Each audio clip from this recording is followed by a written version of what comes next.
ভারতের উত্তর পূর্বাঞ্চলীয় রাজ্য মণিপুরে ৬ নাগা পুরুষের মরদেহ উদ্ধারের ঘটনায় নতুন করে উত্তেজনা ছড়িয়ে পড়েছে। পুলিশ জানায়, নিহতরা গত ১৩ মে কুকি নাগা সংঘাতের সময় অপহৃতদের মধ্যে ছিলেন। প্রায় ২৪ ঘণ্টা টানা অভিযানের পর তাদের মরদেহ উদ্ধার করা হয়। অভিযানে মণিপুর পুলিশ, সিআরপিএফ ও আসাম রাইফেলসের প্রায় ৪৫০ সদস্য অংশ নেন।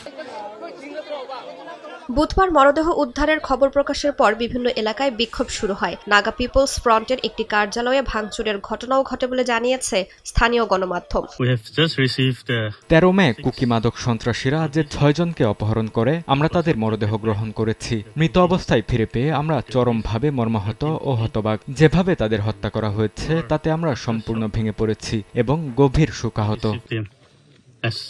১৩ মে কুকি ও নাগা সম্প্রদায়ের মধ্যে সংঘর্ষের সময় অন্তত ৪৮ জন বেসামরিক ব্যক্তি বিভিন্ন সশস্ত্র গোষ্ঠীর হাতে জিম্মি হন বলে অভিযোগ ওঠে। পরে ২৮ জনকে উদ্ধার বা মুক্ত করা হলেও কয়েকজনের কোনো খোঁজ পাওয়া যাচ্ছিল না। এর মধ্যেই ইউনাইটেড নাগা কাউন্সিল জানায়, একই সময়ে অপহৃত ১৪ জন কুকি জিম্মিকে নাগা গোষ্ঠীগুলো মুক্তি দিয়েছে।